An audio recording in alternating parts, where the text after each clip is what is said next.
Leverage എന്ന് പറയുന്നത് influence or power, അതായത് influence of one financial variable over some other related financial variable.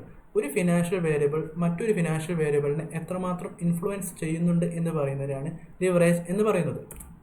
ലിവറേജിൻ്റെ equation നമുക്ക് നോക്കാം. Percentage change in dependent variable divided by percentage change in independent variable.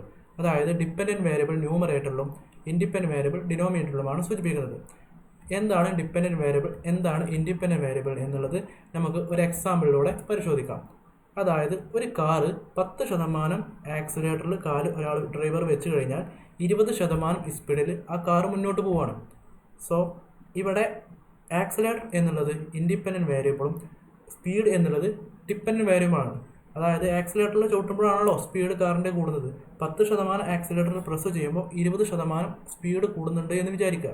So ഈ accelerator എന്നുള്ള independent വേരിയബിളിന് depend ചെയ്തുകൊണ്ടാണ് speed കൂടുന്നത്. So ഇതിൻ്റെ answer 2 ആണ് കിട്ടുക. സോ എത്ര ആക്സിലേറ്റർ കൂടുന്നതനുസരിച്ച് മുകളിലുള്ള സ്പീഡും കൂടും. ഇവിടെ 20 ആയ അതിന് അനുസൃതമായിട്ട് മുകളിലും കൂടും. ഈ ഒരു റിലേഷൻഷിപ്പിന് പറയുന്ന പേരാണ് ലിവറേജ് എന്നുള്ളത്. മെയിൻലി 3 തരം ലിവറേജാണുള്ളത്. ഒന്ന് ഓപ്പറേറ്റിംഗ് ലിവറേജ്, രണ്ടാമത് ഫിനാൻഷ്യൽ ലിവറേജ്, മൂന്നാമത് കമ്പൈൻഡ് ലിവറേജ്. സോ ഗൈസ്, ഇത്രയുമാണ് ലിവറേജിനെ കുറിച്ച് പറയാനുള്ളത്. ഈ അടുത്ത ഷോർട്സുകളിൽ operating leverage, financial leverage, combined leverage എന്താണെന്ന് വിശദീകരിച്ച് പറയുന്നതാണ്. Thank U.